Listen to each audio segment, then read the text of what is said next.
Little House on the Prairie by Ingalls Wilder. Chapter 1. The Ingalls family goes west. A long time ago, Pa and Ma and Mary and Laura and Baby Carrie left their little house in Wisconsin. They drove away and left it lonely and empty among the big trees. And they never saw that little house again. They were going to Indian country. Pa said there were too many people in Wisconsin now. Wild animals did not stay in a country where there were so many people. So Pa didn't want to stay. He liked a country where the animals lived without fear. He liked to see them looking at him in the forest and eating fruit from the trees. In the long winter evenings, Pa talked to Ma about the western country. "Let's go see the West," he said. "The land is flat and the grass grows thick and high. Animals run freely and there are no settlers. Only Indians live there." "Oh, Charles, must we go now?" Ma said. "The weather's so cold, and our warm house is so comfortable. If we are going this year, we must go now," said Pa. "We can't cross the Mississippi River after the ice breaks." So Pa sold the little house in Wisconsin. With Ma's help, he made a canvas cover for their wagon. They put everything into the wagon except their beds and tables and chairs. Pa could make new ones out west. The next morning, when it was still dark, Ma gently shook Mary and Laura until they got up. By the light of the fire, she helped them dress warmly. They put on warm dresses and heavy coats. Grandmother, grandfather, aunts, and uncles were all there to say goodbye to them. Pa put his gun inside the wagon where he could reach it quickly. He put his fiddle between two blankets in order to keep it safe. Their dog Jack went under the wagon, and they drove away. When we get to the west, Pa said to Laura, "You'll see a papoose." "What's a papoose?" she asked. "A papoose is a little brown Indian baby," Pa explained. It was a long, long way to Indian country. Almost every day the horses traveled as far as they could. Almost every night Pa and Ma stopped in a new place. They rode across the wide Mississippi River before the ice broke, and crossed many other rivers and creeks. One day Pa sold the tired brown horses and got two small young black horses with soft, gentle eyes and long tails. "They're Western horses," Pa said, "very strong but very gentle." When Laura asked what their names were, Pa said that she and Mary could choose names for the horses. So they called one Pet and the other Patty. They had traveled across Wisconsin, Minnesota, Iowa, and Missouri. All that long way, their little dog Jack had walked along under the wagon. Pa sat up front, holding the reins.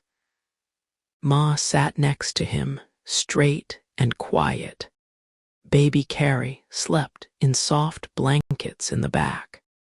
Now they were crossing Kansas, an endless flat land covered with tall grass. Day after day, they saw nothing but grass and a big sky. There was nothing new to do, and nothing new to look at. "Ma, can't we get out and run behind the wagon?" Laura said. "My legs are so tired." "No, Laura," Ma said. "I'm hungry. I want to camp now." Then Ma said, "Laura." That was all she said, but Laura understood that she should stay quiet. "We're coming to a creek or river," Pa said. "Girls, can you see those trees? That's where we'll camp tonight." Suddenly, the road went down, and they arrived at the creek. Pet and Patty stopped to drink. The sound of fast-running water tilled the still air. The river was silver and blue, and the water ran quickly in the middle. "The creek's really high," Pa said, "but I guess we can cross it." Pa looked at Ma. "What do you say, Caroline?" "Yes, Charles," Ma answered. "I think we can." So the wagon went forward. Soon the wheels were in deep water. "The horses may have to swim out there in the middle," Pa said. "But we'll get across all right, Caroline." Laura thought of Jack and said, "I wish Jack could ride in the wagon, Pa." Pa did not answer. He was busy with the horses pulling their reins. Ma said, "Jack can swim, Laura. He'll be fine." Then suddenly, the wagon lifted and rocked, and Laura knew they were in the creek. Mary hid under the blankets. She was afraid of the water, but Laura was excited. Ma said loudly, "Lie down, girls. Don't move." Mary and Laura dropped flat on the bed. When Ma spoke like that, they obeyed her. Ma's arm pulled a blanket over them, heads and all. Laura felt the wagon turning. The water made so much noise. Then Pa's voice frightened Laura. "Take the horses, Caroline," he said. Suddenly, Pa was gone. Ma sat alone, holding the reins with both hands. Mary hid her face in the blankets again. But Laura sat up and looked out. She couldn't see anything but water everywhere and 3 heads in the water pet's head, Patty's head, and Pa's small wet head. Pa's hand was holding Pet's head, and he was talking calmly to the horses. Ma's face was white and frightened. Mary was crying, and Laura felt cold and sick. She closed her eyes, but she could still see the terrible water with Pa in it. For a long time, the wagon rocked in the water. Finally, the front wheels hit the ground, and Pa shouted. Laura saw the wet horses climbing out of the water. Pa was running beside them, shouting, "Get up! Get up, good girls!" And then the horses and the wagon stood still, safely out of that creek. Pa was wet and tired. "Oh, Charles," Ma cried. "Calm down, Caroline," said Pa. "We're all safe. All's well that ends well." But Laura was still frightened. She knew they were lucky to be alive. Suddenly she shouted, "Oh, where's Jack?" They had forgotten Jack and could not see him anywhere. Pa walked up and down the creek, looking everywhere for him. But Jack was gone. There was nothing to do but go on. Laura tried not to cry. She looked back all the way, but she saw nothing except hills and trees. Soon Pa stopped the horses. He was ready to camp. Mary and Laura climbed to the ground, too. Pa seemed sad. He did not sing while he worked as he usually did. "I don't know what we'll do in a wild country without a good dog," he said. Pa made a fire and brought water from the creek. Mary and Laura helped Ma make a supper of salted pork, cornbread, and coffee. As they ate, Purple shadows closed around the campfire. The wide prairie was dark and still. Then Laura heard a long, frightening cry from the dark prairie. "Wolves," Pa said. "I wish Jack was still with us." Laura felt like crying, but she knew she must be strong. Suddenly, she jumped up. She had seen something. Two green lights were shining deep in the dark. They were eyes. "Look, Pa, look," Laura said, "a wolf." Pa moved quickly. He took his gun from the wagon and was ready to shoot at those green eyes. Pa threw some wood at the animal. The green eyes went close to the ground. Pa held the gun ready. The animal did not move. "Don't shoot, Charles," Ma said. But Pa walked slowly toward those eyes, and slowly along the ground, the eyes moved toward him. And then Laura saw a little brown animal. She screamed, and Pa shouted. The next thing she knew, a happy, jumping Jack was on top of her. Her face and hands were wet from his warm, wet tongue. He jumped from Pa to Ma and back to her again. Then he lay down close to Laura and slept. When Laura went to bed that night, she looked at the large, shining stars in the sky. Pa could reach them, she thought. Suddenly, she was very surprised. The largest star smiled at her. Then she was waking up the next morning. Chapter 2. Pa builds the little house. It was still dark, and Pa was packing everything into the wagon. Mary and Laura ate their breakfast in a hurry. When the sun came up, they were driving across the prairie again. There was no road now, so Pet and Patty walked through the tall grass. Before noon, Pa stopped the wagon. "Here we are, Caroline," he said. "We'll build our house right here." Laura and Mary jumped out. There was nothing around them but grass that reached to the edge of the sky. Nearby was a creek. It lay below the prairie, but they could see the dark green treetops. Far away, another line of different greens lay across the prairie. "That's the Verdigris River," Pa said to Ma. Then Pa and Ma took everything out of the wagon and put it on the ground. They took the canvas off the wagon and covered all their things. Then Pa took his axe and drove away. "Where's Pa going?" Laura asked. "To get logs from the creek for our house," Ma said.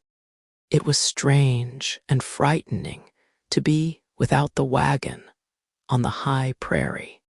The land and the sky seemed too large, and Laura felt small. She wanted to hide in the tall grass like a prairie chicken, but she didn't. First, she helped Ma make the beds under the canvas cover. Then she went for a walk. She found a mysterious little path in the grass, and she followed it slowly. But suddenly, she felt afraid and hurried back to Ma. When Pa returned with the logs, Laura told him about the path. "I saw it earlier," he said. "It's an old trail, I guess." "When will I see a papoose?" she asked. "I don't know, Laura," Pa replied. "You only see Indians when they want you to see them." Day after day, Pa drove to the creek. When he had enough logs, he measured the shape of the house on the ground by walking from side to side and front to back. He dug shallow trenches along two sides and rolled two big logs into them. Then he put 2 strong logs across the first 2 to make a square. With his axe, he made a deep, wide cut near the end of each log. The 4 logs fit together at these cuts. These 4 strong logs could hold up the new house. All by himself, Pa built the house 3 logs high. Then Ma helped him. Log by log, they built the walls higher while Laura played in the tall grass. One day she heard Pa shout, "Caroline, be careful. Get out of the way." A big log was falling towards Ma. Pa couldn't stop it. It crashed down and Ma fell to the ground. Laura and Pa ran to Ma.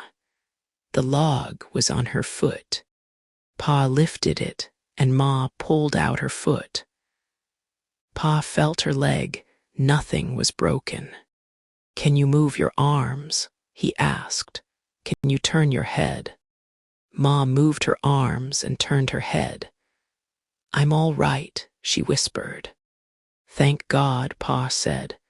"Nothing's broken. It's only a bad sprain." Ma's face was gray, but she said bravely, "Well, a sprain will soon get better.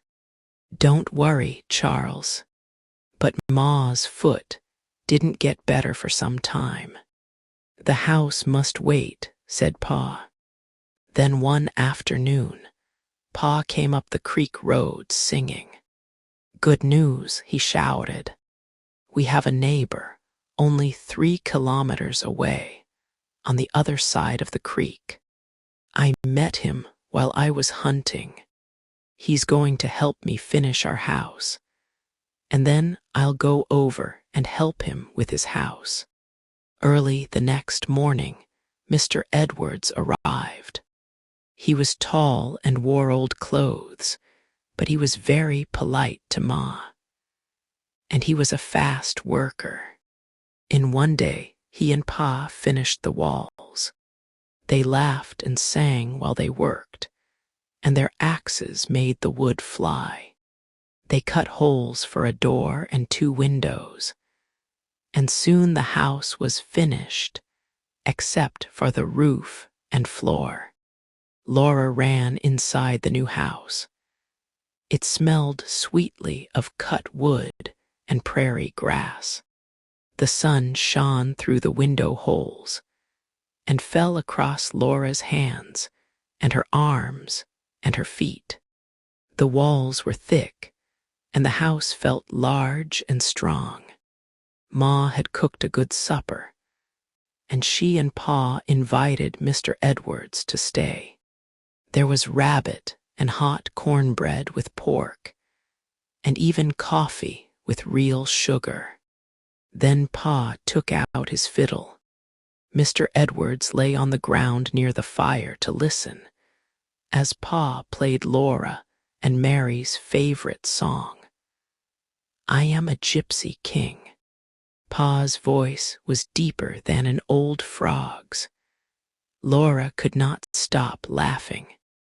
Then Mr. Edwards jumped up and began to dance wildly in the moonlight. Pa played song after song while Mr. Edwards danced. Laura's and Mary's hands were clapping, and their feet were moving with the music, too. And baby Carrie, who had woken up, was sitting in Ma's arms, clapping her little hands and laughing. When it was time for Mr. Edwards to go, he took his gun and said good night. Pa played one last song as Mr. Edwards walked away into the darkness, singing happily. When the song ended, the prairie was silent. Only the wind whispered in the tall grass. "The walls are up," Pa said to Ma the next morning. "Let's move in. I heard wolves everywhere around us last night. We should have strong, thick walls around us. I'll make the floor and roof later. Because I must build a stable for Pet and Patty as fast as I can. They should be safe, inside walls, too. Why haven't we seen any Indians? Ma asked. I don't know, Pa replied. I've seen the places where they camp. They are away hunting for food now, I guess. After breakfast, Pa got on top of the walls to put the canvas wagon cover over the house. The canvas blew wildly in the wind, and so did Pa's hair. Once he almost flew away into the air like a big bird. But he finally tied the canvas down. By dinner time, the house was ready. The beds were made on the floor. Short logs had become chairs. Pa's gun was up in its place over the door. It was a pleasant house. Before winter comes, I'll make a wood floor and a solid roof, Pa said. But that must wait until I finish helping Mr. Edwards and building a stable. We're going to do well here, Caroline. We'll be happy here for the rest of our lives. Laura liked this place too. She liked the great big sky, the winds, and the wide land. Everything was so clean and big and wonderful. Inside the thick walls of their new home, they felt warm and safe. Pa put up a quilt over the door hole. As she fell asleep that night, Laura heard a wolf's cry from somewhere far away on the prairie. She did not feel so frightened. Chapter 3. Wolves frightened the family. Pa and Mr. Edwards built the stable for Pet and Patty in one day. By the time they put the roof on, it was dark. Now, said Pa, let those wolves howl. I'll sleep tonight. In the morning, when Laura went into the stable, she found a surprise waiting for her. A little colt with long ears stood beside Pet. When Laura ran toward it, gentle Pet put back her ears and showed her teeth. Stay back, Laura. Pa shouted she could bite you. Then he said to Pet, you know we won't hurt your baby, Pet. Pet let Pa touch the baby, but she didn't let Laura or Mary go near her. Early that afternoon, Pa rode Patty across the prairie to see what he could see. There was plenty of meat in the house, so he did not take his gun. By late afternoon, he still had not come home. Ma and Laura began to get supper ready outside by the fire. Mary was in the house taking care of the baby, and Laura asked Ma, what's the matter with Jack? Jack was walking up and down and around the house, looking worried. His hair stood up on his neck. Then Pet started running around in circles. Ma looked around at the wide prairie and the sky, but didn't see anything unusual. It's probably nothing at all, Laura, Ma said. She made the coffee. The prairie chicken that was cooking on the fire began to smell good. But all the time Ma went on looking around. Suddenly, Patty came running fast across the prairie. Pa was almost flat, holding onto her neck. Patty ran past the stable before Pa could stop her. She was trembling, and her black coat was hot and wet. Pa was hot and tired, too. What's the matter, Charles? Ma asked him. Pa's eyes were looking toward the creek, so Ma and Laura looked at it, too. But they only saw grass and trees. What is it? Ma asked again. Why were you riding Patty so fast? I was afraid the wolves had come here. Wolves, Ma cried. What wolves? Everything's fine now, Caroline, said Pa. Let me rest a minute. Then he said, we saw 50 of them, Caroline. They were the biggest wolves I've ever seen. It was terrible. Supper was ready. Mary and Laura stayed close to the fire and kept baby Carrie with them.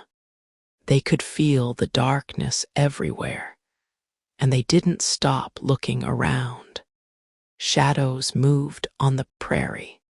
Jack did not growl, but his ears were lifted, listening to the darkness. The girls ate their chicken as they listened to Pa telling Ma about the wolves. He had found some more neighbors. Settlers were coming in and building houses along both sides of the creek. Not far away, a man and his wife were building a house. Their name was Scott, and Pa said they were nice people. As he was riding home across the prairie, a pack of wolves came out of nowhere. They were all around Pa in a moment. It was a big pack, Pa said. There were 50 wolves, and the biggest wolves I ever saw in my life. Their leader was a meter tall. I tell you, my hair stood straight up. And you didn't have your gun, said Ma. I know, but to be honest, I didn't miss it. You can't fight 50 wolves with one gun. What did you do? Ma asked. Nothing, said Pa. Patty tried to run, but I pulled the reins hard and made her walk. Wolves will chase and hurt a running horse. How awful, Charles, Ma said quietly. Yes, it was, said Pa. Those wolves just walked along with us, like a pack of dogs going along with a horse.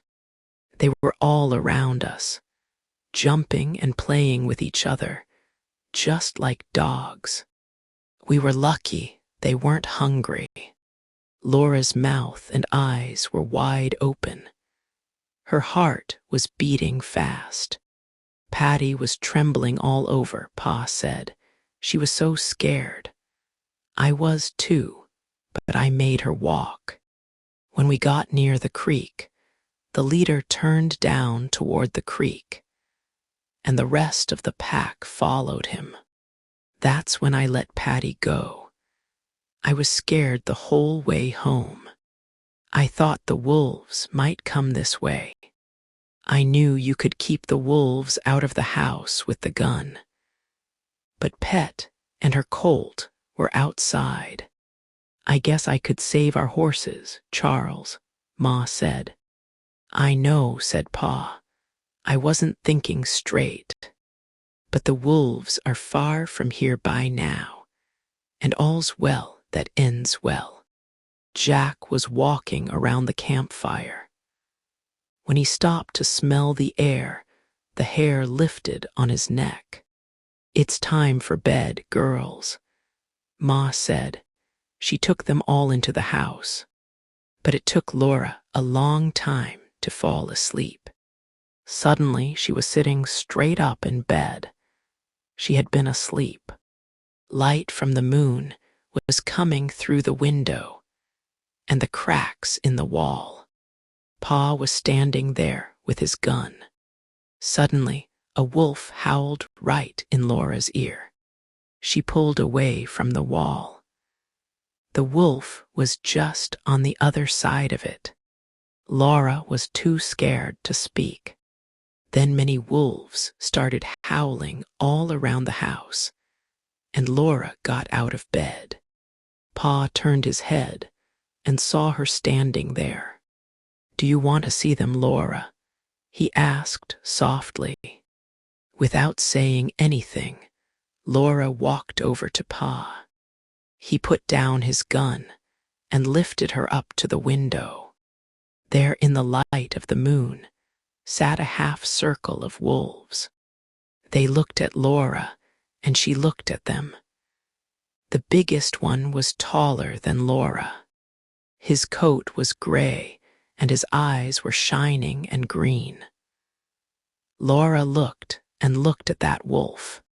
"He's awfully big," Laura said into Pa's ear. "Yes, and see how his coat shines," Pa said into her hair. They are in a circle around the house. Laura went with him to the other window. There she saw the other half of the circle of wolves. The big wolf lifted his nose to the sky and howled. All the other wolves answered him. The noise filled the wide prairie. "Now go back to bed, Laura," Pa said. "Go to sleep. Jack and I will take care of you all." So Laura went back to bed. She heard the wolves howling and trying to smell them through the cracks in the walls of the house. It was a long time before she fell asleep. Chapter 4. Pa finishes the house. When Laura woke up the next morning, the warm sun was on her face. She ran outdoors. Mary was talking to Ma by the fire. There were no wolves anywhere. Pa came up the creek road with his gun in hand. He had made sure that the wolves were gone. They all sat by the fire and ate their breakfast. "I'll make a door today," Pa said. "I want more than a quilt between us and the wolves next time." After breakfast, Pa took the horses and his axe and went to get wood for the door. Mary watched, but Laura helped Pa to make the door. She gave him his saw, which he used to cut the logs at the ends. With his axe, he made nice straight boards from the logs. He laid the long boards on the ground and fastened some shorter boards across them. That made the door. Then Pa made a door frame and put hinges on the door to make it open and close. While he put the door in place, Laura stood against it to hold it up, and Pa fastened the hinges to the frame. When the door was finished, it was beautiful and strong. "Now we're all safe," said Pa, "and I had a fine little helper." He put his hand gently on Laura's head. The sun was going down, the wind was cooler, and supper was cooking on the fire. It was salt pork, which made the best supper smells that Laura had ever smelled. That night Pa said to Ma, "Now, Caroline, I'm going to build you a fireplace. Then you can do your cooking inside the house. I've never seen such a sunny place as this. But I suppose that one of these days the rains will come." "Yes, Charles," Ma said. "Good weather always comes to an end, sooner or later." And so Pa was soon cutting away the grass just outside the wall of the house, where he was going to build the fireplace. Then he climbed into the wagon. He looked down at Laura. She was looking up at him. "Do you want to go along, Laura? You and Mary?" Ma said that they could. The girls climbed up and sat on the high seat beside Pa. Pet and Patty started with a little jump and pulled the wagon down the new road that Pa's wagon wheels had begun to make. They rode through dry valleys and over low, round hills. Forests covered some of these hills, but some of them were open and grassy. Deer were lying under the trees or standing and eating grass in the sun. They lifted their heads and watched the wagon with their large, soft eyes. Birds sang and rabbits jumped out of the way of the wagon. When they arrived at the creek, Pa said, "You girls can play, but don't go too far into the water." So Laura and Mary played by the creek, while Pa dug the big rocks that he needed for the fireplace. When the wagon was full, they rode home to the high prairie, where the wind was blowing and the grass was singing. Laura decided she liked the high prairie best. It was so wide and sweet and clean. That afternoon, the family watched Pa build the fireplace.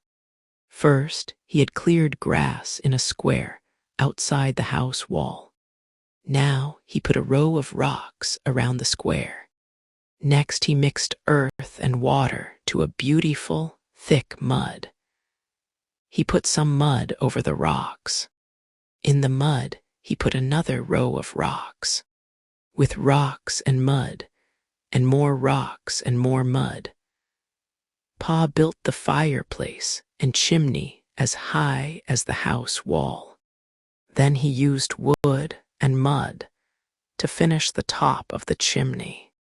Finally, he went into the house, and with his axe and saw, he cut a hole in the wall. And there was the fireplace. The whole family stood and admired it. Ma carefully built a little fire in the new fireplace and cooked a prairie chicken for supper. And that evening, they ate in their house. The chicken tasted so good in Laura's mouth. Her hands and face were washed, and her hair was brushed. She sat up straight on her log chair and used her knife and fork nicely, as Ma had taught her. She did not say anything, because children must not speak at the table until they are spoken to. But she looked at Pa and Ma and Mary and baby Carrie, and she felt happy. It was nice to be in a house again. All day long, every day, Laura and Mary were busy. When the dishes were washed and the beds were made, there was always plenty to do and to see. In the tall grass, they looked for birds and watched baby prairie chickens running to their mothers. They watched snakes lying still in the sun or moving fast through the prairie. All the time, of course, either Laura or Mary was taking care of baby Carrie. Sometimes Laura forgot to be quiet when baby Carrie was sleeping. She ran around and shouted until Ma came to the door and said, "Laura, dear, must you shout like an Indian? In fact, you girls are getting as brown as Indians in the sun. Why can't you learn to keep your hats on?" "Pa, when are we going to see a papoose?" Laura asked. Pa was up on the house wall, beginning to put on the roof. "Why do you want to see an Indian baby?" Ma said, surprised. "Put on your hat and forget your crazy ideas." But Laura did not forget the papoose. This was Indian country, and she wanted to see Indians. She knew that she would see them sometime, but she was tired of waiting. Pa had taken the canvas off the top of the house. For days, he had been carrying logs from the creeks and cutting them into long, thin boards. The boards were lying all around the house. Now Pa reached down and pulled up a board. He put it across the rafters. Then he began to nail the board to the rafters. Pa pulled up and nailed down more boards all the way to the top of the rafters. The roof was done. Rain would never get in. Then Pa made a floor with beautiful hard wood. "You've done a wonderful job, Charles," Ma said. They were all happy that night. The sky was full of stars. Pa sat for a long time by the open door and played his fiddle and sang to his family in the house and to the stars outside. Later, Pa dug a well with Mr. Scott's help, and they didn't need to fetch muddy water from the creek anymore. And after that, he went to town to get glass to put in the windows. And then the house was truly finished. Chapter 5. Indians. Early one morning, Pa took his gun and went hunting. Jack wanted to go, too, but Pa tied him to the stable. "No, Jack," Pa said. "You must stay here and take care of the family." Then he said to Mary and Laura, "Don't untie him, girls." Poor Jack lay down. Mary and Laura stayed by the stable all morning and tried to play with him, but he was miserable. Jack's head was on Laura's leg, and she was talking to him when he suddenly stood up and growled. The hair on his neck stood straight up and his eyes stared, red and angry. Laura was afraid. Jack had never growled at her before. Then she looked over her shoulder, where Jack was looking, and she saw two wild men, one behind the other, coming closer on the Indian trail. "Mary, look," she shouted. Mary looked and saw them too.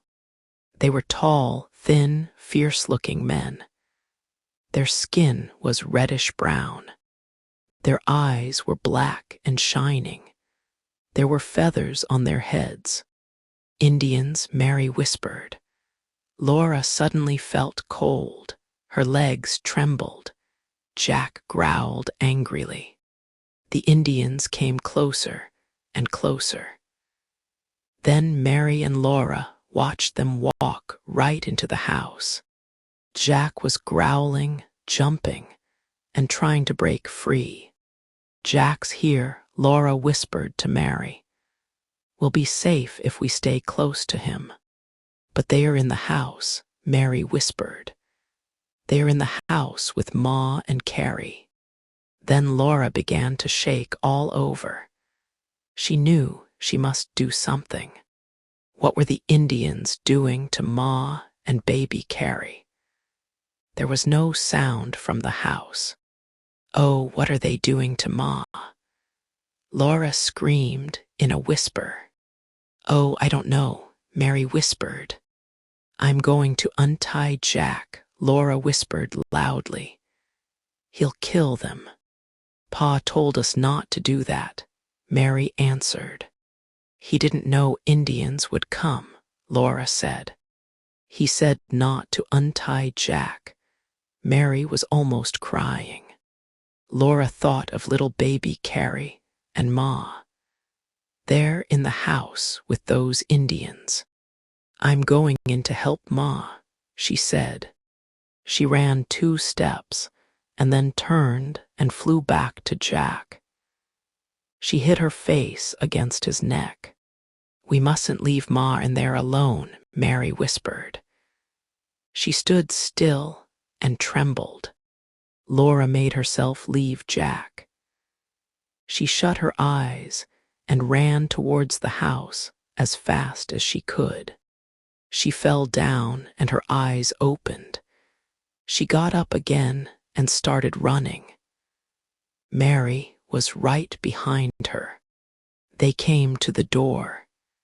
It was open, and they entered the house without a sound. The naked wild men stood by the fireplace. Ma was cooking something over the fire, while baby Carrie hid her face in Ma's dress.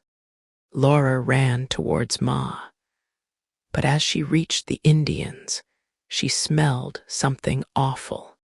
She looked up at the Indians and ran to hide behind the table. With one eye, she looked out at the wild men. First, she saw the moccasins on their feet, then their thin, red-brown legs all the way up. Around their waists, each Indian wore the skin of a small animal. The skin was black and white, and now Laura knew what had made that smell. The skins were made from fresh skunks. There was a knife and a small axe in each skin. Their faces were very calm and very fierce. These wild men had no hair around their ears, where hair usually grows. There was hair only at the very top of their heads, and they had put feathers in it. When Laura looked out from behind the table, both Indians were looking straight at her. Her heart jumped. The Indians did not move, only their eyes shone. Laura did not move either. Then the Indians made short sounds like ha. Laura hid again behind the table. She heard them sitting down on the floor. She heard Ma giving them cornbread, and she heard them eating it. When Laura looked again, she saw they had eaten every bit of the cornbread. Then the Indians got up. They looked at Ma, made deep noises in their throats, and walked out the door. Their feet made no sound at all. Ma sat down on the bed. She looked sick. She put her arms around Laura and Mary. "Do you feel sick, Ma?" Mary asked her. "No," said Ma. "I'm just thankful they are gone." Soon Pa arrived home with a big rabbit and 2 prairie chickens. He put his gun up in its place over the door. Laura and Mary threw their arms around him, both talking at the same time. "What's all this?" he said. "Indians. So you've seen Indians at last, have you, Laura? I noticed they have a camp in a valley west of here." "Did Indians come into the house, Caroline?" "Yes, Charles, 2 of them," Ma said. "I'm sorry, but they took all your tobacco and ate a lot of cornbread. I just gave them what they wanted." "Oh, Charles, I was afraid." "You did the right thing," Pa told her. "We don't want to make enemies of the Indians." Then he said, "What a smell." "They wore fresh skunk skins around their waists," said Ma. And that was all they wore. Later, when Laura and Mary were helping Pa clean the prairie chickens, Laura said, "I wanted to untie Jack to eat those Indians." Pa laid down his knife and asked in a terrible voice, "Did you girls even think of untying Jack?" Laura dropped her head and whispered, "Yes, Pa." "After I told you not to?" Pa said in a more terrible voice. "Yes, Pa," Mary whispered, almost crying. For a moment, Pa was silent. After this, he then said in his angry voice, "You girls must do as I say. You must always obey me. Do you hear?" "Yes, Pa," Laura and Mary whispered. "If the Indians come again and Jack is untied, he'll bite them. And then there will be trouble. Bad trouble, do you understand?" "Yes, Pa," the girls said, but they did not understand. "Do as you're told," said Pa, "and you'll be safe." One day, Pa said that the Indians had left their little camp on the prairie. "Do you want to see it?" he asked Laura and Mary. When the girls jumped up and down with excitement, Pa said, "Come on then, let's go."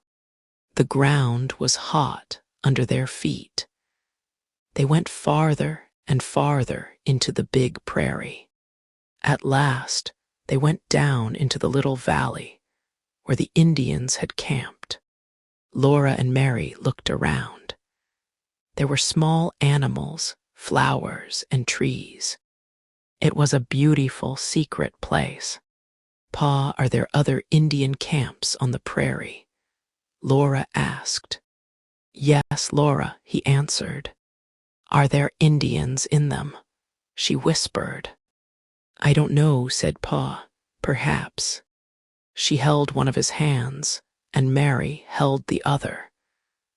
And together they looked at the Indians' camp.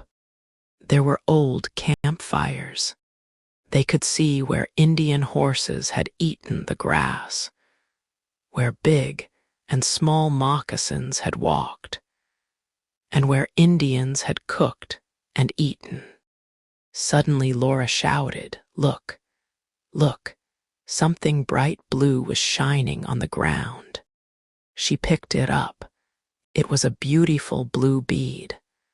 Laura shouted with excitement.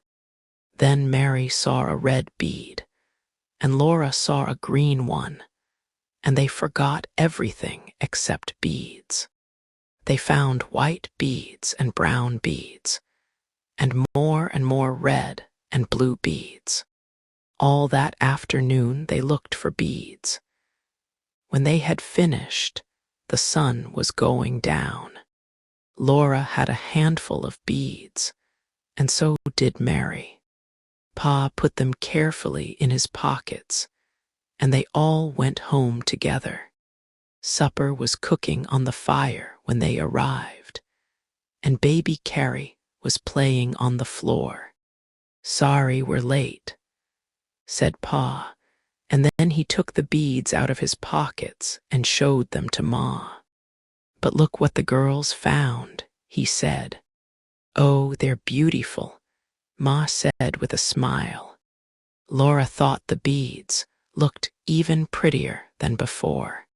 She touched her beads with her finger and watched them shine. "These are mine," she said. Then Mary said, "Carrie can have mine." Ma waited for Laura to speak, but Laura didn't want to say anything. She felt all hot inside and wished that Mary wasn't always such a good girl. But she couldn't let Mary be better than she was. So she said slowly, "Carrie can have mine too." "You're good little girls," Ma said. She put Mary's beads into Mary's hands and Laura's into Laura's hands, and she said, "You can make a pretty necklace for Carrie to wear around her neck." Mary and Laura sat side by side on their bed and made Carrie's necklace. They didn't say anything. Perhaps Mary felt sweet and good inside, but Laura didn't. When she looked at Mary, she wanted to hit her, so she didn't look at her again. The beads made a beautiful necklace. Carrie laughed when she saw it. Then Ma tied it around Carrie's little neck, and Laura felt a little bit better. It looked so pretty on her. But when Carrie felt the beads on her neck, she tried to break the necklace. So Ma untied it and put it away.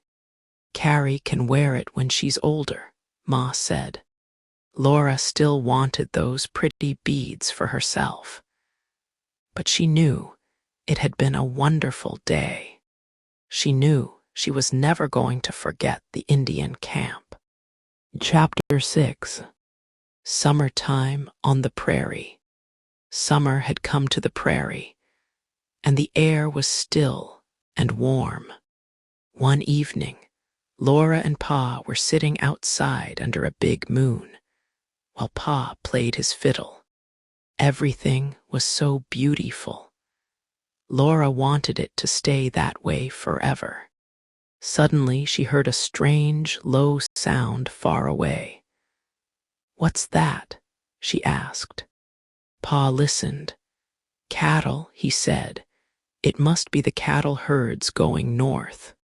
They listened together, and Laura thought she could hear a song.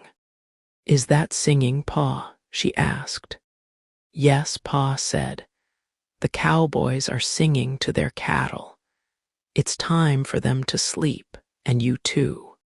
The next morning, when Laura ran out of the house, two strange men were sitting on horses by the stable. They were talking to Pa. They were as red-brown as Indians, and they wore big, wide hats and cowboy boots. Handkerchiefs were tied around their necks, and guns were at their sides. They said goodbye to Pa and rode away across the hot prairie. What a piece of luck, Pa said to Ma. Those men are cowboys.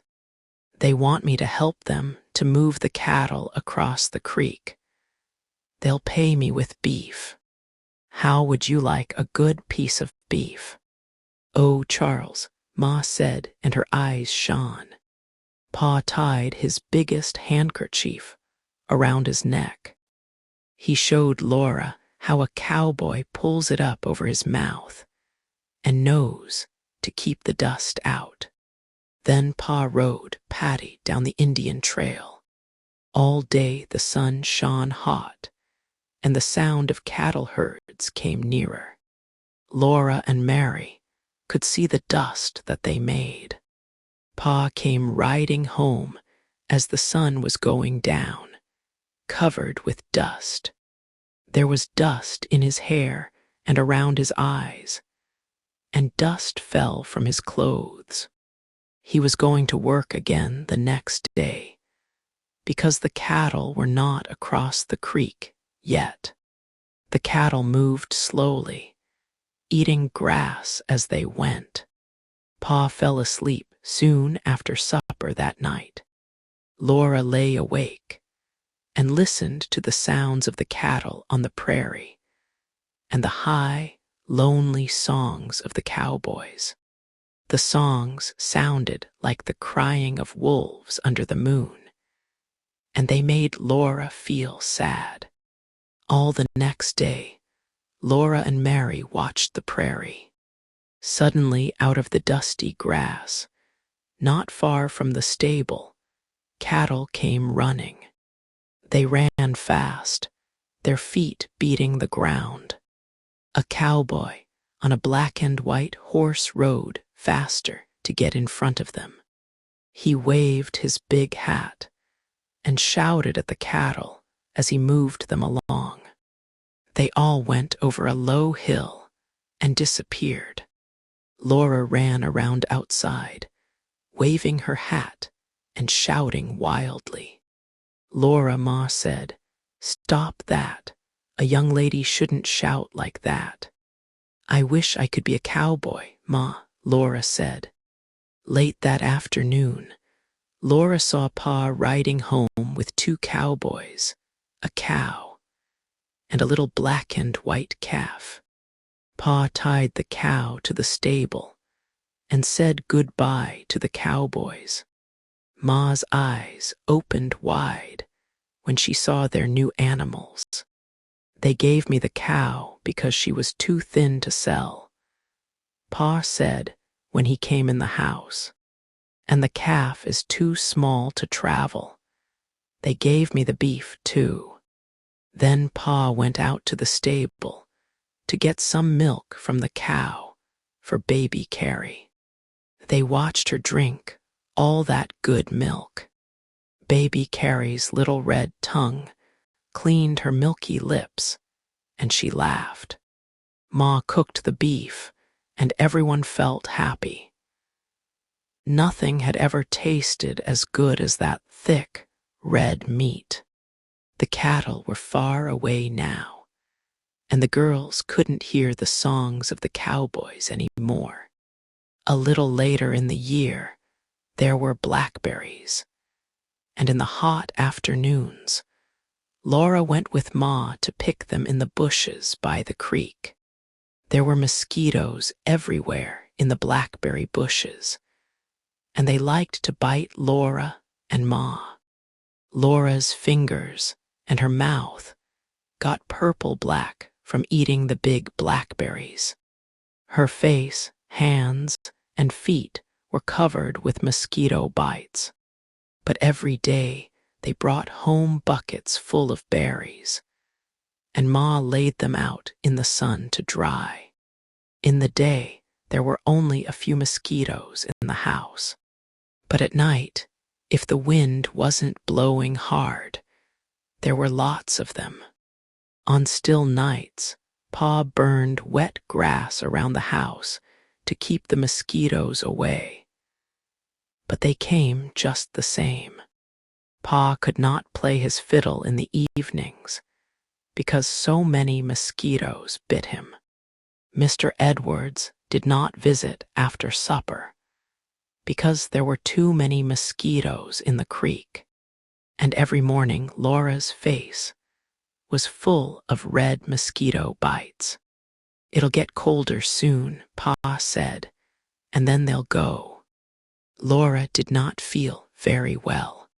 One day she felt cold, even in the hot sun, and she could not get warm by the fire. "Why don't you and Mary go out to play?" Ma asked Laura. "I don't want to play," answered Laura. "I'm tired and I ache." Ma stopped her work. "Where do you ache?" "I don't know," said Laura. "I just ache. My legs ache." "I ache too," Mary said. Ma put her hand against Laura's face. "You're as hot as fire," she said. Laura felt like crying, but of course she didn't. Only little babies cried. "I'm cold now," she said, "and my back aches." "Charles," Ma called, "look at the girls. I think they are sick." Pa and Ma put them to bed in the middle of the day. Laura did not really go to sleep, but she did not really wake up again for a long, long time. Strange things seemed to be happening. She heard voices, but no words. Sometimes she felt as cold as ice, and then she was burning. Days and nights passed like this. She heard Pa say, "Go to bed, Caroline." Ma said, "You're sicker than I am, Charles." Then one day, Laura opened her eyes and saw the bright light of the sun. Mary was beside her crying, "I want a drink of water. I want a drink of water." Jack was walking between the big bed and her little bed. Pa was lying on the floor by the big bed. Jack took Pa's shirt in his teeth and shook it. Pa's head lifted up a little, and he said, "I must get up, I must. Caroline and the girls." Then his head fell back and he lay still. Jack howled. Laura tried to get up, but she was too tired. Then she saw Ma's red face looking from the big bed. Mary was still crying for water. Ma looked at Mary, and then she looked at Laura. And she whispered, "Laura, can you get up?" "Yes, Ma," Laura said. This time she got out of bed, but when she tried to stand up, she fell down again. She felt Jack's tongue on her face, and she held onto him and sat up. She knew she must get water for Mary, and she did. She crawled all the way across the floor to the water bucket, and then crawled all the way back to Mary with the water. Mary's eyes did not open, but her mouth drank all the water. Then she stopped crying. Laura crawled back into bed. It was a long time before she began to get warm again. Sometimes she heard Jack howling, and she thought he was a wolf. She lay in bed burning, and hearing him howl.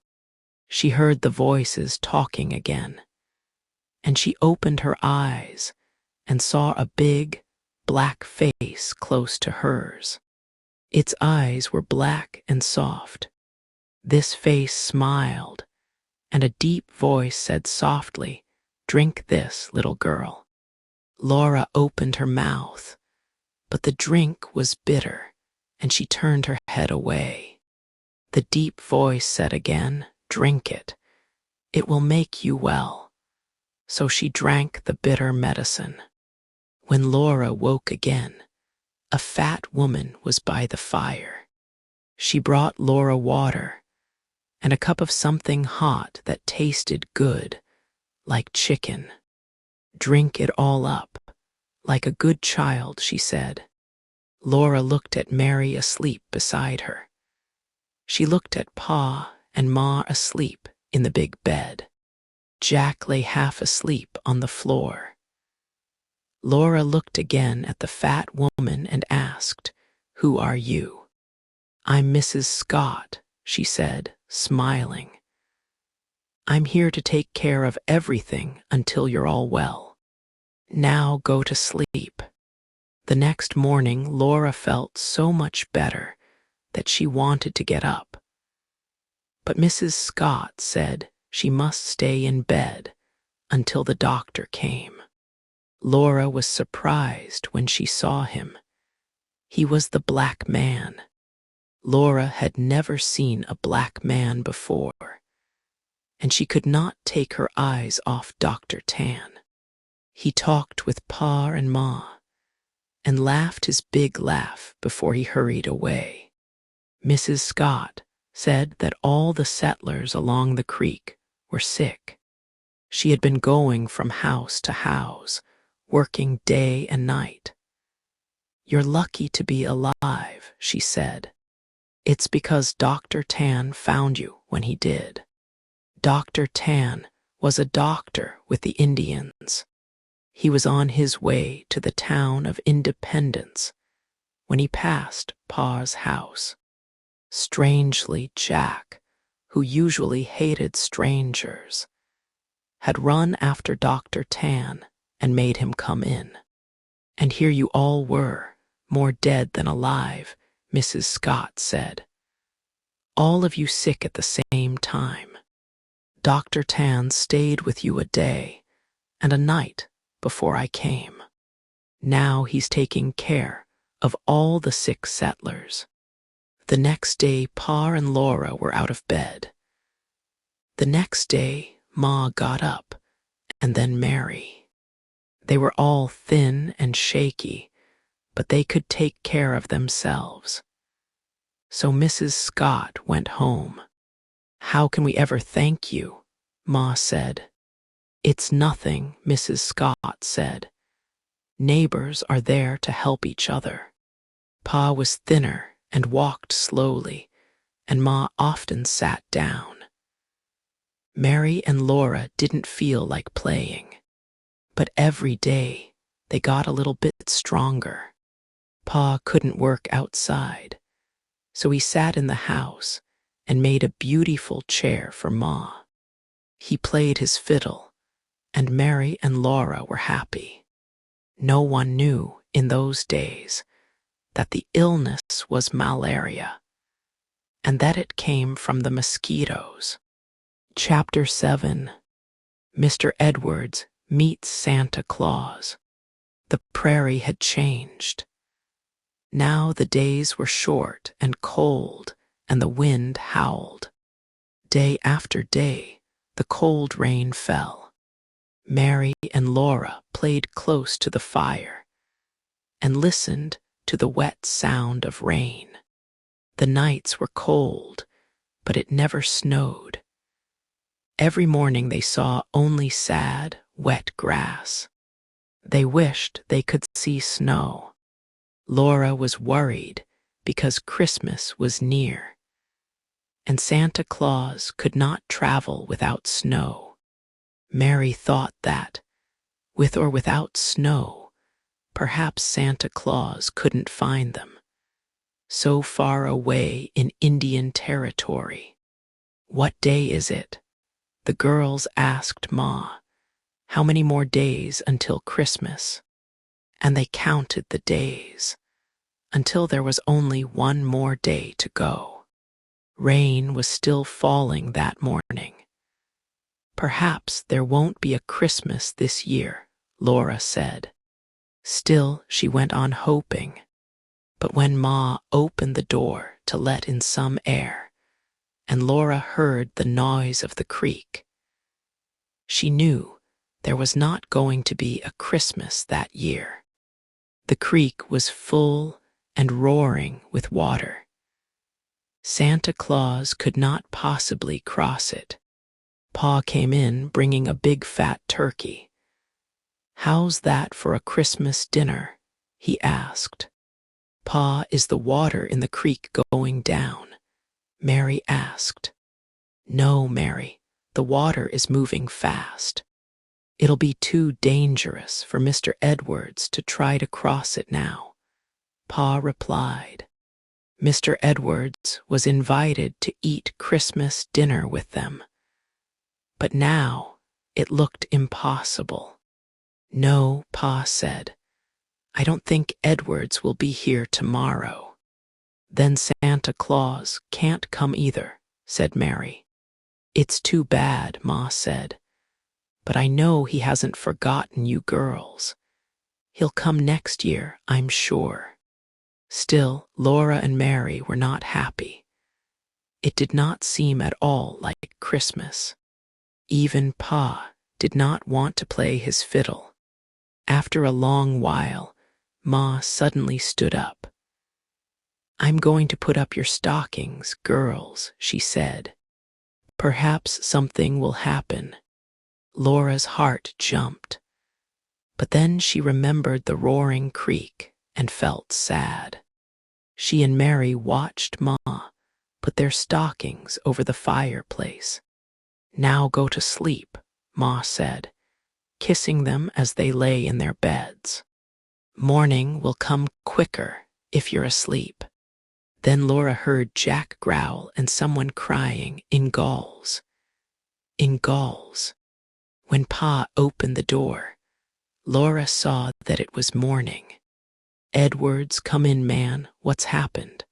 "Come sit by the fire," Pa said. Mr. Edwards was shaking with cold. "I swam across the creek," he said. "I carried my clothes on my head, but I'll be all right as soon as I get warm." "It was too dangerous, Edwards," Pa said. "We're happy you're here, but it was too dangerous for a Christmas dinner." "Your little ones needed a Christmas," Mr. Edwards replied. "I had their presents from Independence, so no creek could stop me." Laura sat straight up in bed. "Did you see Santa Claus in Independence?" she shouted. "I sure did," Mr. Edwards said. "Where, when, what did he look like? Did he really give you something for us?" Mary and Laura cried. Wait a minute," Mr. Edwards laughed. "I'll put Santa's presents in your stockings, girls," said Ma, "like Santa usually does. You mustn't look." They tried not to look at Ma, as Mr. Edwards answered all their questions. When he saw the creek was so full, he said, he knew Santa Claus could not get across it. "But you did," said Laura. "Yes, but I'm young. Santa Claus is too old and fat. I knew that Santa could only get as far south as Independence. So I walked to Independence and met Santa coming up the street. And the first thing he said to me was, 'Hello, Edwards.'" "How did he know you?" asked Laura. "Santa Claus knows everybody," said Mr. Edwards. "And he said he knew two good little girls named Mary and Laura, who lived by the Verdigris River." He asked me to bring your presents for him this year, because with the water so high, he couldn't cross the creek himself. So here I am, sent by Santa Claus." Laura and Mary were silent a minute, thinking about that. Then Ma said, "You may look now, girls." Something was shining bright in the top of Laura's stocking. She jumped out of bed. So did Mary, but Laura beat her to the fireplace. And the shining thing was a bright new tin cup. Mary had one just like it. These new tin cups were their very own. Now they each had a cup to drink from. Laura jumped up and down and shouted and laughed. But Mary stood still and looked with bright eyes at her own tin cup. Then they reached into the stockings again, and they pulled out 2 long sticks of red and white candy. They looked and looked at that beautiful candy. Laura put her tongue on her candy just to taste it, but Mary only looked at hers. Those stockings were not empty yet. They each pulled out a little cake shaped like a heart. They had white sugar like snow on top and were too pretty to eat. Laura and Mary just sat there, but then Ma said, "Are you sure the stockings are empty?" The girls put their arms down inside them again, and in the toe of each stocking was a shiny, bright new penny.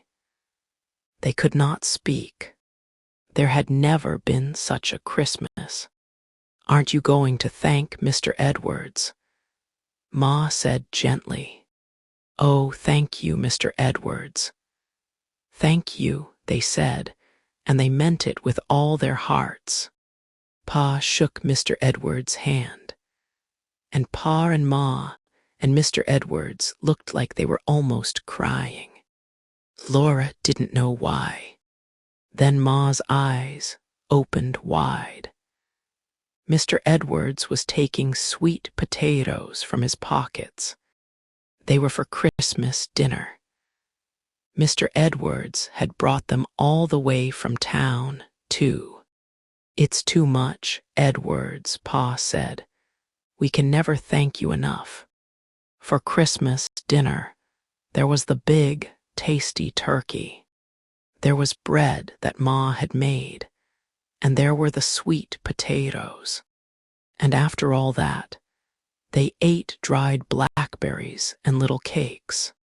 Then Pa and Ma and Mr. Edwards sat by the fire and talked about Christmas times back in Wisconsin. Mary and Laura looked at their beautiful cakes and played with their pennies. Little by little, they ate their sticks of candy. That was a happy Christmas. Chapter 8. More and more Indians. The nights were still cold on the high prairie, and the days were short and gray. Indians came riding on the path that passed so close to the house. They sat up straight on their naked horses and did not look right or left, but their black eyes shone. Mary and Laura sat against the house and looked up at them. "I'm sorry I built the house so close to the Indian trail," Pa said, "but I thought they didn't use it anymore." "Yes, there are so many Indians around here," Ma said. "I can't look up without seeing one." As she spoke, she looked up, and there stood an Indian. He was in the doorway, and they had not heard a sound. "Oh dear," Ma whispered, frightened. Jack jumped at the Indian. Pa caught him just in time. "How?" the Indian said to Pa. Pa held onto Jack and replied, "How?" He pulled Jack over to the bed and tied him there. The Indian came in and sat down by the fire, and Pa sat down next to him. They sat there, friendly but not talking, while Ma finished cooking dinner. Laura and Mary were quiet on their bed in the corner. They couldn't take their eyes from that Indian. He was so still that the beautiful eagle feathers in his hair did not move. He wore trousers made of animal skins, and his moccasins were covered with beads. Pa and the Indian ate silently. Then Pa gave the Indian some tobacco for his pipe. They filled their pipes, lighted them, and silently smoked until the pipes were empty. All this time, nobody had said anything. But now, the Indian said something to Pa. Pa shook his head and said, "No speak." They all sat silent a while longer. Then the tall Indian got up and went away without a sound. "Oh dear," Ma said again.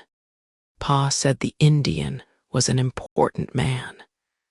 He wore eagle feathers in his hair. I think he was an Osage Indian. I'm sure that was French he was speaking. I wish I spoke some French. I think Indians should stay together with other Indians, Ma said, and we'll do the same. Don't worry, Caroline, Pa said. That Indian was very friendly, and their camps down along the creek are quiet enough. If we're polite to them and watch Jack, we won't have any trouble. The very next morning, when Pa opened the door, Laura saw Jack standing on the Indian trail, showing all his teeth. Right in front of him was the tall Indian, sitting very still on his horse. Jack looked ready to jump at them. When the Indian saw Pa, he lifted his gun and pointed it straight at Jack. Pa ran to the trail and pulled Jack out of the way, and the Indian rode on. "We were lucky that time," Pa said. "Well, it's his path. It was an Indian trail long before we came." After that, Jack was always tied up. He got crosser and crosser, but there was nothing Pa could do about it. "If Jack hurts an Indian," he said, "there will be bad trouble." Wild animals were wearing their thick winter fur, and Pa went hunting every day. He caught small animals and shot large ones for their fur. He carefully put the skins outside the house to dry in the sun. In the evenings, he pulled the dry skins between his hands to make them soft. And every day the bundle of furs on the floor grew bigger. Laura loved to feel the soft fur in her fingers. Pa was saving all these furs to trade next spring in Independence. One day when Pa was hunting, 2 Indians walked right into the house. They were dirty and cross. One of them looked at all the things in Ma's cupboard and took all the cornbread. The other took Pa's tobacco. Then one of them picked up the bundle of furs. Ma held baby Carrie in her arms, and Mary and Laura stood close to her. They looked at that Indian taking all Pa's furs, but they couldn't do anything to stop him. The Indian carried the furs as far as the door.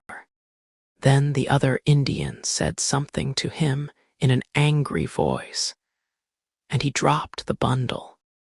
They finally went away. Ma sat down and pulled Mary and Laura close to her, and Laura felt Ma's heart beating. "Well," said Ma, smiling, I'm thankful they didn't take the plow and seeds. Laura was surprised. She asked, "What plow?" "Your pa is going to trade that bundle of furs for a plow and lots of different seeds in the spring." Ma said. When Pa came home, they told him about those Indians, and he looked serious. "But all's well that ends well," he said. "And soon all the Indians here will move west." "Why do they go west?" Laura asked. "When white settlers arrive in a place, the Indians have to move away from there." "But why?" "The government makes them." "Laura," Pa said, "that's why we're here. Lots of white people are going to come and live here. We came first to choose the best land. Now do you understand?" "Yes, Pa," Laura said. "But, Pa, I thought this was Indian territory. Won't the Indians be angry if they have to?" "No more questions, Laura," Pa said. "It's time for bed." Winter ended at last. The wind was softer, and the terrible cold was gone. One day Pa said it was time to take his furs to Independence. Ma said, "But the Indians are so near. They're very friendly." Pa said, "I often meet them when I'm hunting in the forest. You needn't be afraid of them." "No," Ma said. But Laura knew that Ma was afraid of Indians. "You must go, Charles," she said. "We must have a plow and seeds, and you'll be back soon." The next morning before the sun came up, Pa got the horses ready, put the furs into the wagon, and drove away. Laura and Mary counted the long, empty days. 1, 2, 3, 4, and still Pa had not come home. Ma said it was taking him a long time to trade his furs in town. In the afternoon of the 5th day, Laura and Mary were playing a game outside. The weather was wild and sweet. The wind smelled like spring, and birds were flying north in the wide blue sky. Suddenly Mary stopped and said, "What's that?" Laura had already heard the strange noise. "It's the Indians," she said. Mary stood still. She was frightened. Laura was not really afraid, but that noise made her feel strange. It was the sound of many Indian voices, something like an axe cutting wood or like a dog barking. It was wild, but it didn't seem angry. Ma came outdoors and listened for a minute. Then she locked the animals in the stable. She told Laura and Mary to bring wood into the house. The sound was getting louder now and faster. It made Laura's heart beat fast. "Come inside the house now," Ma said. She took Jack inside, too, and locked the door. The sun went down, and the sky turned bright pink. Ma was busy getting supper ready, but Laura and Mary watched from the window silently. All that time, the sound from the creek got louder and louder, faster and faster, and Laura's heart beat faster and louder. Then she heard Pa's wagon. Laura and Mary ran to the door and jumped on Pa, who had his arms full. Pa laughed his big laugh. "What do you think I am?" he laughed. "A tree to climb." He dropped his bundles on the table and put his big arms around them. "Listen to the Indians." "Pa," Laura said, "why are they making that strange noise?" "Oh, they're having some kind of jamboree. I heard them when I crossed the creek." Then he went to put the horses and the new plow in the stable. When he came back, they opened the bundles. He had bought brown sugar, coffee, cornmeal, salt, and all the seeds that they needed. Then Pa gave Ma a packet. He watched her open it with his big smile. There was pretty cotton cloth in it for her to make herself a dress. "Oh, Charles, you shouldn't. It's too much," she cried. But her face shone with happiness. Mary watched Pa quietly. But Laura climbed onto his leg and began beating him with her hands. "Where is it? Where's my present?" she said, beating him. Pa laughed his big laugh, like great bells ringing, and he pulled a packet out of his shirt pocket. "You first, Mary," he said, "because you're waiting so quietly." And he gave Mary a comb to wear in her hair. "And here you are, Laura. This is for you," he said. The combs were just alike. They both had a bright star on the top. Mary's star was blue and Laura's was red. Ma put the combs in their hair. They laughed with excitement. They had never had anything so pretty. Ma said, "But Charles, you didn't get yourself a thing." "Oh, I got myself a plow," said Pa. "The weather will soon be warm enough to start using it." That was the happiest supper they had had in a long time. The salt pork that Pa had brought was very good. And Pa told them all about the seeds. He had got tobacco seeds and corn seeds, and the seeds of many different kinds of vegetables like carrots and potatoes. "I tell you, Caroline, when these seeds grow in this rich land of ours, we'll be living like kings." Pa said they had almost forgotten the wild noise from the Indian camps. But then Pa said something to Ma that made Laura sit very still and listen carefully. "People in Independence say the government is going to move the white settlers out of Indian territory." "Oh, no," Ma said. "Not when we have done so much." "Well, I don't believe what I heard," Pa said. "The government has always let settlers keep the land.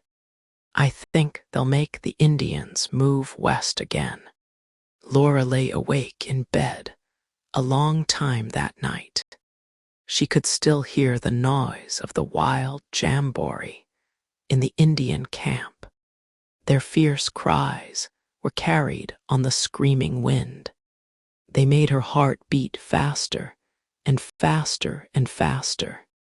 Chapter 9. Prairie Fire. Spring had come. The warm winds smelled exciting, and the outdoors was large and bright and sweet. Big white clouds were high up in the sky, and you could see their shadows over the prairie. Pa was working hard, getting ready to plant potatoes. Pet and Patty were working hard too, pulling the heavy plow. The plow was breaking up the grassy earth and turning it over. Pa liked the land because it was so rich, and there wasn't a tree or stone in it. Now many Indians came riding along the Indian trail. Indians were everywhere. Laura could hear their guns in the creeks when they were hunting. Indians often came to the house. Some of them were friendly, and some were not. All of them wanted food and tobacco, and Ma gave them what they wanted. But most of the food in the house was hidden. Jack was miserable all the time. He was always tied up, and all the time he lay and hated the Indians. Laura and Mary were not surprised to see Indians anymore, but they always felt safer near Pa or Jack. One day they were helping Ma to get dinner ready. Baby Carrie was playing on the floor in the sun, and suddenly the light was gone. "I think it's going to rain," Ma said, looking out the window. Laura looked, too, and saw great black clouds in the south across the sun. Pet and Patty came running from the field, pulling the plow behind them, and with Pa running after them. "Prairie Fire," he shouted. "Fill the tub with water, put sacks in it, hurry." Ma ran to the well, and Laura pulled the tub to it. Pa put the cows in the barn. Ma started pulling up water as fast as she could. Laura ran to get the sacks from the stable. The sky was black now in the south, almost as dark as night. Pet and Patty were still pulling the plow, with Pa running behind them. Pa was making a long trench all the way around 3 sides of the house. He was shouting at the horses to make them hurry. Frightened rabbits came running across the prairie past Pa. When the trench around the house was finished, Pa tied the horses to the house. The tub was full of water. Laura and Ma pushed the sacks into the water and made them very wet. "Hurry, Caroline," Pa shouted. "The fire's coming faster than a horse can run." A big rabbit jumped right over the tub, while Pa and Ma were lifting it. Ma told Laura to stay at the house. Pa and Ma carried the heavy tub all the way to the trench. Laura stayed close to the house. She could see the red fire coming under the big black cloud of smoke. Jack was trembling and crying and staying close to Laura. The wind was blowing harder and screaming wildly. More and more rabbits came running. Birds screamed in the screaming wind. All the wild things on the prairie ran, or jumped or flew, as fast as they could go down to the creek. Pa was going along the trench, making a small fire in the grass on the other side of it. Ma followed him with a wet sack, beating violently at the small fire when it crossed to her side of the trench. Soon Pa's small fire was burning along the other side of the trench, all around the house. He and Ma fought it when it crossed the trench to their side. They beat it with the wet sacks and did not let it come toward the house. The big prairie fire was roaring now, roaring louder and louder in the screaming wind. Great flames turned and climbed high into the sky. Mary and Laura stood against the house and held hands and trembled. Baby Carrie was in the house. Laura wanted to do something, but inside her head it was roaring like the fire. Her body shook. The smoke burned her nose, and her red eyes couldn't stop crying. Jack howled. The orange and yellow flames were coming faster than horses can run, and their terrible light danced over everything. Pa's small fire burned slowly, moving away from the house. Slowly it went to meet the big wall of fire. And suddenly, the big fire ate the little fire. The wind screamed louder, and the flames climbed all the way to the sky. Fire was all around the house. Then suddenly, it was all over. The fire roared past the house and was gone. Pa and Ma were beating little fires that burned here and there around the house. When those fires were out, Ma came to the house to wash. Her skin was black with smoke, and she was trembling. "Don't worry, girls," she said. "Pa's little fire saved us, and all's well that ends well." The air smelled of burned grass. Smoke was blowing in the wind. The wide prairie was black all the way to the line where the sky began. Everything felt different and miserable. But Pa and Ma were happy because the house was safe. The animals came out of the creek. The birds came flying. The rabbits jumped slowly and looked, and the prairie chickens came out walking. That night, Mr. Edwards and Mr. Scott came to see Pa. They were worried. Maybe the Indians started the fire to frighten us. Maybe they want all the white settlers to leave, Mr. Scott said. "I don't believe it," said Pa. "The Indians have always burned the prairie to make the green grass grow more quickly, and it's easier for them to ride their horses in shorter grass." While they were talking, they could hear the drums that were beating in the camps and the shouts of the Indians. Laura sat quietly listening to the talk and to the Indians. "There are too many Indians in those camps," said Mr. Edwards. "I don't like it. The only good Indian is a dead Indian," Mr. Scott said. "I don't know," Pa said. "I think the Indians are as good as anyone if they are left alone. But the government has moved them west so many times. Naturally, they hate white settlers, but they are afraid of the white soldiers at Fort Dodge and Fort Gibson. I don't think they'll make any trouble." "Why are so many of them in the camps?" asked Mr. Scott. "They're just getting ready to hunt buffalo," Pa said. "Well," Mr. Scott said slowly, "I hope you're right, Ingalls. I really hope you're right."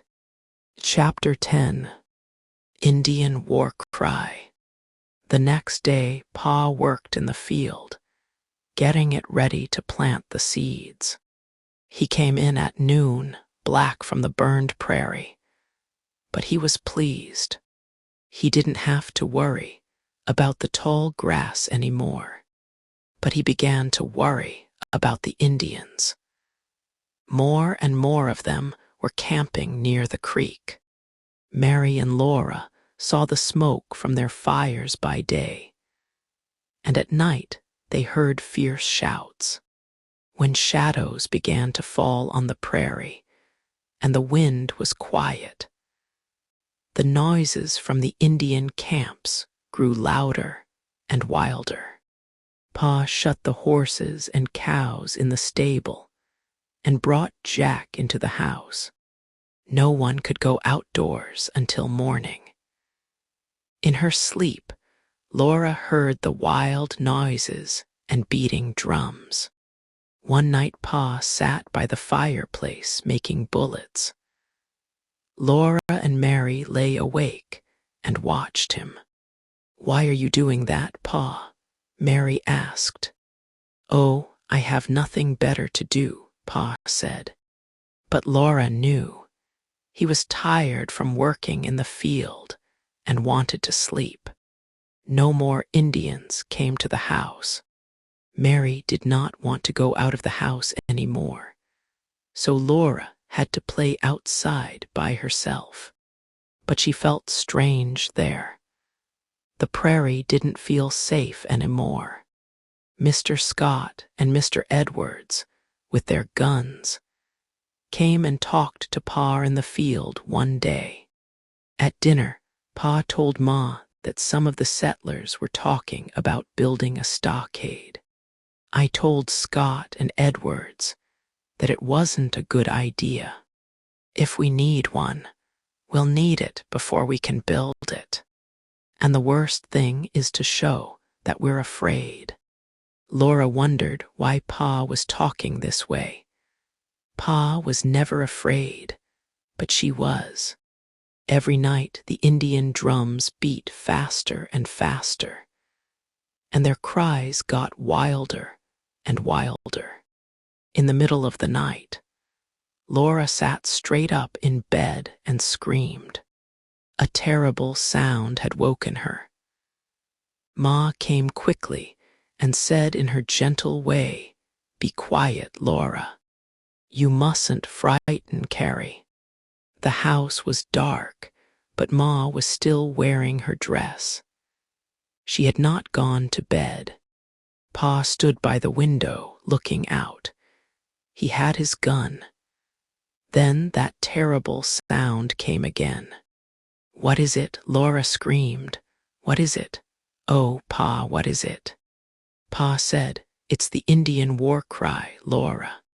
Ma made a soft sound, and he said to her, "They need to know Caroline." He explained that the Indians were dancing around their fires and talking about war.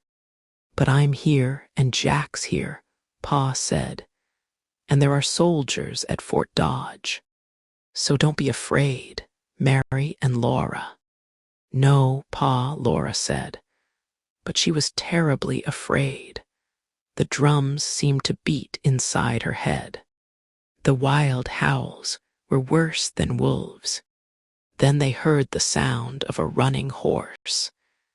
It came nearer and nearer. In the light of the moon, Laura saw a little black horse with an Indian on its back. The Indian had a blanket around him, feathers on his head, and a gun at his side. He rode by as fast as the wind, and then he was gone. That was the tall Osage Indian who came to the house once and talked French to me. Pa said, "What's he doing out at this hour, riding so fast?" Nobody answered because nobody knew. The next day they could not go out of the house. There was not one sound from the Indian camps. The whole wide prairie was still. But that night, the noise in the camps was worse than the night before. The war cries were terrible. Pa watched at the window with his gun. Laura and Mary stayed close to Ma, and poor little Carrie cried. Jack growled all night long, and he howled when the war cries came. Night after night, the Indians shouted and danced and beat their drums. All up and down the creek, war cries answered war cries. The sound filled the prairie. There was no rest. Laura ached all over. The silent days were worse than the nights. The animals stayed in the stable. Mary and Laura could not go out of the house. And Pa watched and listened all the time. He didn't eat much. One day his head fell onto the table and he slept a little. He was so tired. But in a minute he woke up with a jump and said crossly to Ma, "Don't let me do that again." That night was the worst night of all. The drums beat faster, and the war cries made their blood run cold. At the window Pa said, "Caroline, they're quarreling among themselves. Maybe they'll fight each other." "Oh, Charles, I hope so," Ma said. All night long there was not a minute's rest. Just before the sun came up, the last war cry ended, and Laura fell asleep in Ma's arms. She woke up in bed. The door was open, and the sun was high in the sky. It was already noon. Ma was cooking dinner, and Pa was sitting outside on the step. He said to Ma, "There's another big group going off to the south." Laura went to the door and saw a long line of Indians far away. Pa told her that 2 long lines of Indians had gone west that morning. Now, this one was going south.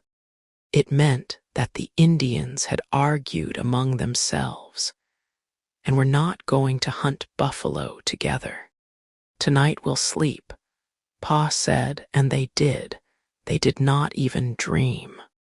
In the morning, Pa took his gun and went down the creek road. Laura and Mary and Ma stayed in the house and waited the whole long day.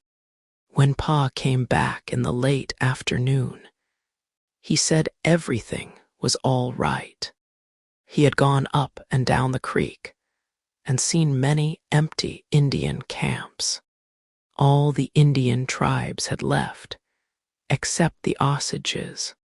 He had met an Osage in the forest who could speak English. He told Pa that all the tribes, except the Osages, wanted to kill the settlers. The tall Indian had ridden so far and so fast that night because he did not want them to kill the white people. He was an Osage chief, and his name was Great Soldier. He went on arguing with them day and night, Pa said, until the other Osages agreed with him. Then he told the other tribes that the Osages were ready to fight them to save the white settlers. That was why there had been so much noise in the camps. The Indian tribes were howling at each other. In the end, the other tribes did not want to fight Great Soldier and the Osages, so they went away. "That's one good Indian," Pa said. There was another long night of sleep. In the morning, Pa opened the door to let in the warm spring air. He stood on the step, looking east, and he said, "Come here, Caroline. And you, Mary and Laura." Laura ran out first, and she was surprised. The Indians were coming. First came the tall Indian chief who had saved their lives. His black horse was very near now, and Laura's heart beat fast. She looked at the Indian's moccasins, at his colorful blanket, at his naked brown-red arms that carried the long gun. His face was still and terse. Only the long eagle feathers in his hair moved in the wind. "Great Soldier himself," Pa said softly. He lifted his hand to say hello, but the horse and the Indian chief went by without looking at Pa or Ma or Mary or Laura or the house. Then other horses and Indians with eagle feathers in their hair went by. Brown face after brown face went by.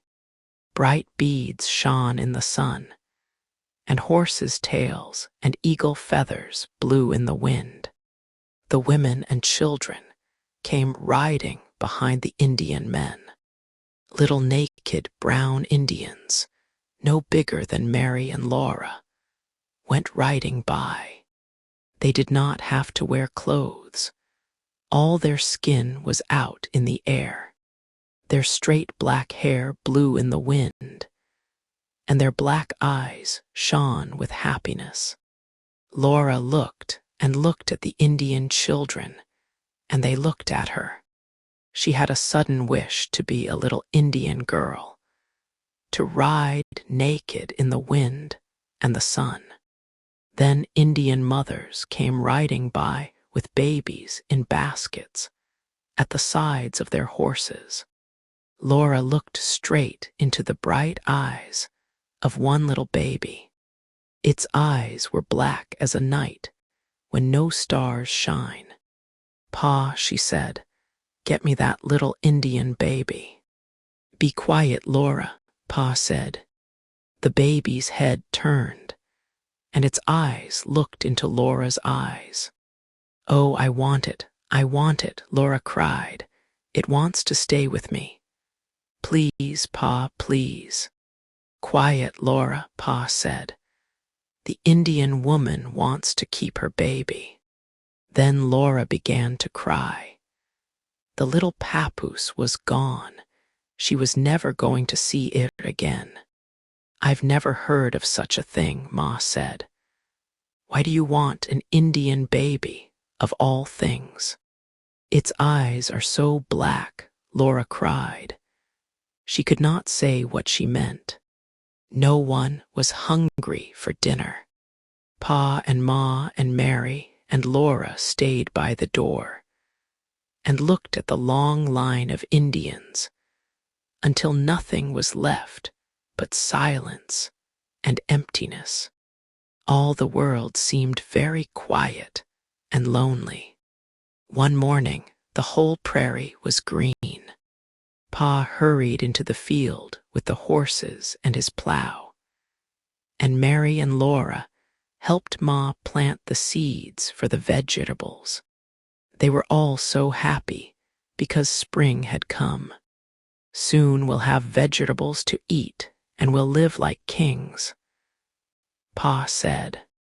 One day Mary and Laura were washing dishes in the house when they heard Pa's voice, loud and angry. They looked out and saw Mr. Edwards and Mr. Scott in the field with Pa. "No, Scott," said Pa. "I won't stay here until the soldiers take me away like a criminal. The government in Washington told us it was all right to build our houses here. But if now they want us to go, we'll go. We won't wait for the soldiers to make us leave. We're going now." "What's the matter, Charles? Where are we going?" Ma asked. "I don't know, Caroline, but we're going. We're leaving here," Pa said. "Scott and Edwards say the government is sending soldiers to make the settlers leave Indian territory." His face was very red, and his eyes were like blue fire. Laura was frightened. She had never seen Pa look like that. "I'm going too," said Mr. Edwards. "Take the cow and the calf," Pa said to Mr. Scott. "You've been a good neighbor, and I'm sorry to leave you, but we're going in the morning." After Mr. Scott left with the animals, Mr. Edwards and Pa shook hands and said goodbye. Then he shook hands with Ma and said, "Goodbye, Mrs. Ingalls. I'll never forget how kind you were to me." Mary said politely, "Goodbye, Mr. Edwards." But Laura forgot to be polite. She said, "Oh, Mr. Edwards, please don't go away.